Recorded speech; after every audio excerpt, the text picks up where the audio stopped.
si Jemima Faith A. Mutas, ang leader ng grupo.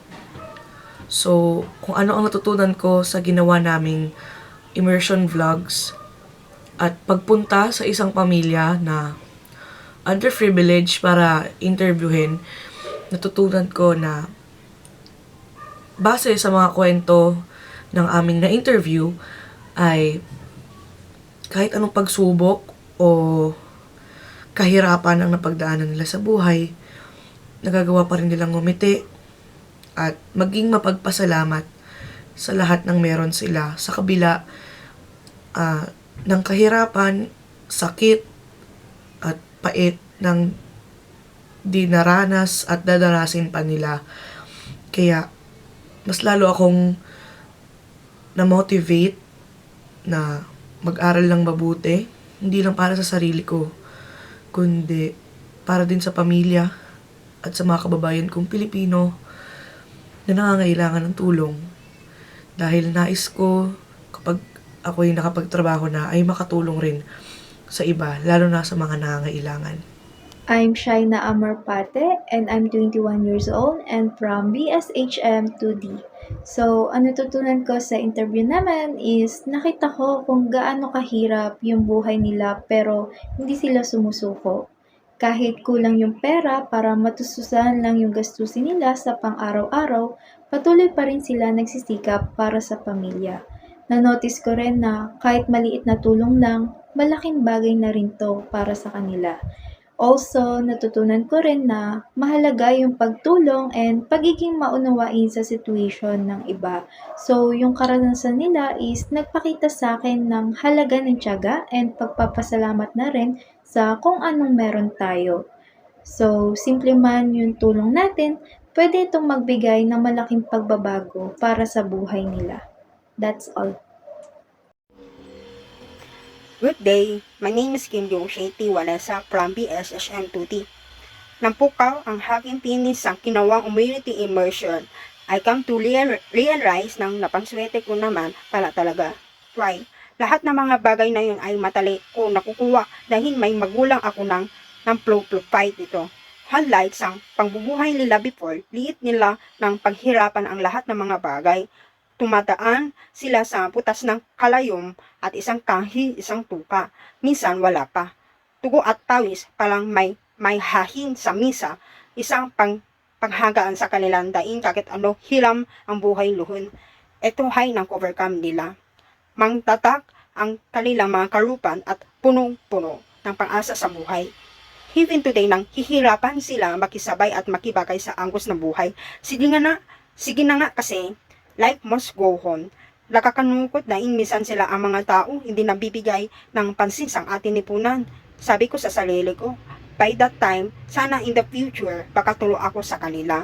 Not in the way ng sa mga material at financial, but doon sa point ng palamdaman nila ng hindi silang gibang sa relasyon. Ngayon, sana matamasang nila ang buhay ng lalapat sa kanilang salaman po. Hello po, ako nga po pala si Josan Irish Lurio from BSHM Tudu. At sa naging interview namin ay natutunan ko na mahalagang maintindihan ang sitwasyon ng ibang tao lalo na sa mga pagsubok na kanilang kinakaharap sa araw-araw. Nakita ko din na nagtatrabaho ang kanyang asawa hindi para yumaman kundi para makasurvive sa araw-araw na kanilang pamumuhay. Naging inspirasyon din sa akin ang kanilang tapang at pasasalamat sa kabila ng mga pagsubok. At panghuli ay natutunan ko rin ang kahalagahan ng pagbibigay sa mga nangangailangan.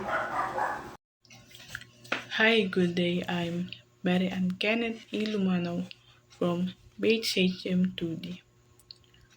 So, ang masasabi ko lang po sa interview na ginawa namin ay sobrang natouch po ako. Especially nung nalaman ko yung hirap na pinagdaanan nila. Pero kahit na ganun ang pinagdaanan nila ay hindi nawalan ng pag-asa si Ate Flor na malagpasan nila yun lalo na sa tulong ng Diyos. Basta lang akong humanga sa kabutihan ni Ate Flor, along-along na sa pananampalataya niya sa Panginoon.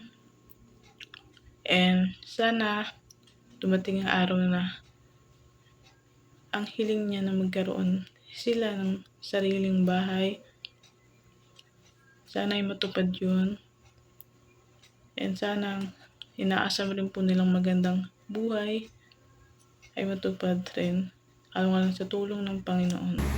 Hello, ako po si Jomel Marinas from BSHM 2C. Ang natutunan ko po sa ginawa naming interview is ang lahat ng tao ay hindi pantay-pantay ang pamumuhay. Kung ikaw ay nagpapasarap sa buhay at walang iniintinding problema, ang iba naman po ay nagpapakahirap makasurvive lang sa pang-araw-araw nilang pamumuhay. Pero ako po ay naniniwala na para sa Diyos tayo ay pantay-pantay. Naniniwala din po ako na kahit anong problema, ito po ay ating makakayanan. Basta tayo lang po ay manalig at magtiwala sa Kanya or sa Diyos.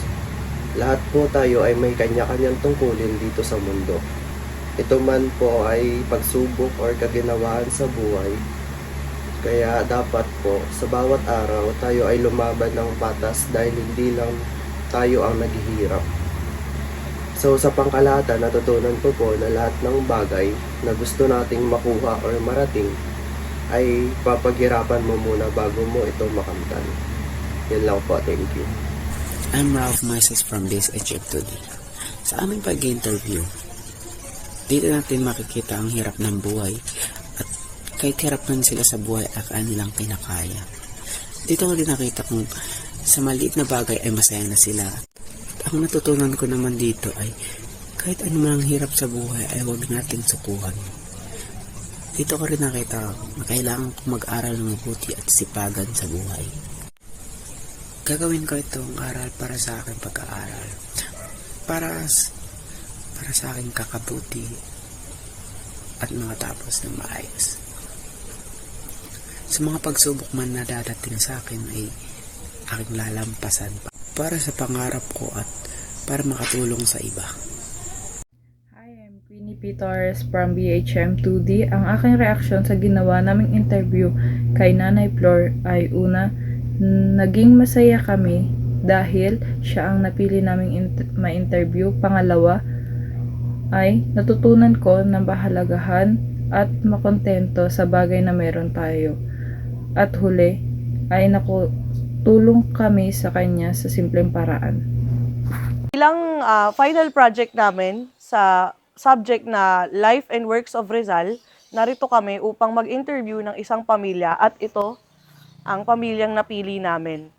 Nag-ambagan kami magkakagrupo para bumili ng mga grocery or para sa Noche Buena nilang pamilya. So maya-maya makikita natin yung pamilyang ating i-interviewin at tatanungin natin sila ng mga tanong na angkop sa format na ibinigay ng aming prof na si Sir Arnold Santos.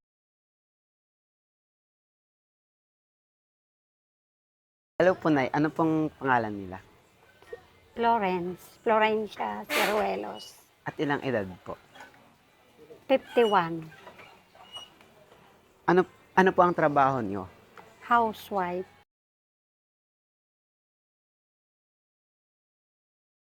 Bali, ilan po na yung anak niyo po? 3 po. At ilan taon na po sila? Yung panganay po, magti-24. Yung pangalawa, 22. Tapos yung bunso, kamamatay lang, magti-20 ngayong December 11.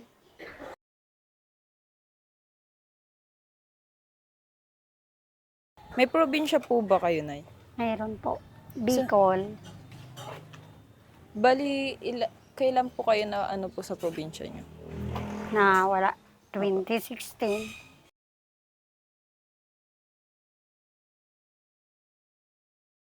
Pwede niyo po bang i-share sa amin kung magkano po yung karaniwang kita niyo sa isang araw o linggo? Ang sahod po ng asawa ko, 500 ang isang araw. Ngayon lang po, pa-extra lang. Nawalan siya ng trabaho. Sa tingin niyo po, paano niyo po na pinaghahatian yung kita niyo sa mga gastusin po araw-araw? Ano yun? Yung 100 sa bigas. Tapos yung 100 sa ulam. Plus yung iba na lang yung tira sa... Grabe. Thank you po.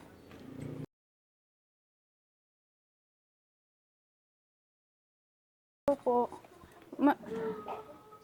Member po ba kayo ng 4-piece? Wala na po kami. Tinanggal na po kami sa 4-piece nung tumira kami dito. And ano po, other government financial assistance po? Yung pagkamatay nung anak ko ngayon, tumulong sila. Nagbigay sila ng yung sa funeral. Tapos may libreng 5 araw. Tapos may maraming nagbigay, kasama na yung sa simbahan, tapos yung galing sa school, na mga kakilala ni Chanley, mga kaibigan, binigyan kami. Tapos yung mga kamag-anak namin nagbigay ng mga pangbigay sa gagastusin, sa ano yun, wala kaming na ano yun, wala kaming nagastos, si Lord ang nag-provide lahat.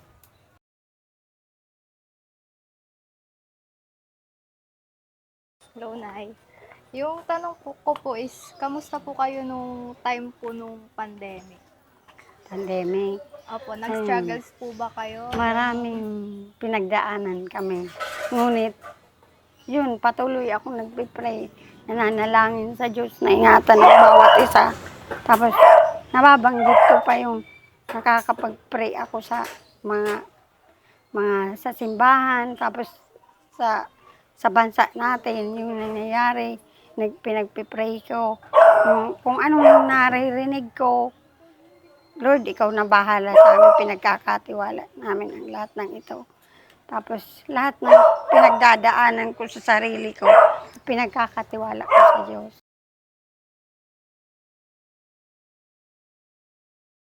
Hello po, Nay.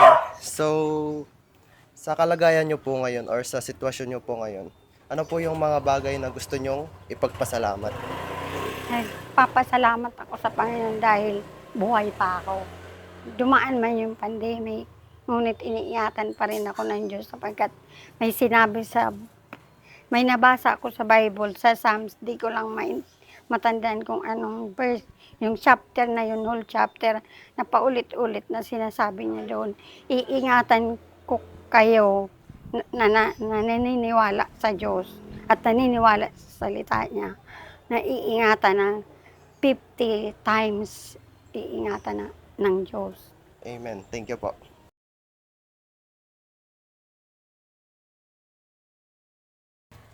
So, ayan ay, huling tanong na po, no? So, ngayong darating po na Pasko, kung pagbibigyan po kayo ng isang kahilingan, ano po yung gusto nyo? Yung magkaroon kami ng sariling bahay. Yan. Sa, ano po, sa aspect nyo po, kayo po, personal, bukod po sa magkaroon kayo ng bahay as family. Yung ano yun, lagi lang kaming masaya tapos healthy. Yun, laging masaya at healthy. So, ayun. Tapos nagkakasundo sa pananampalataya. Yan. So, Nay, salamat po sa inyong pagpayag po na kami ay na-interviewin po namin kayo. So, para po, dahil po pinayagan niyo po kaming interviewin kayo, meron po kaming maliit lang na regalo po para sa inyo ngayong darating na Pasko. So, ayan. Dito kayo lahat. Sama kayo sa video. Ayan, Nay. Galing po sa amin yan ng grupo namin. Thank you po. Thank you very much. Merry Christmas po. Sana po makatulong din po yan, no? Hindi lang po pang Noche Buena, kundi sa araw-araw nyo po. Ayan, salamat po sa pagpayag po na ma-interview po namin.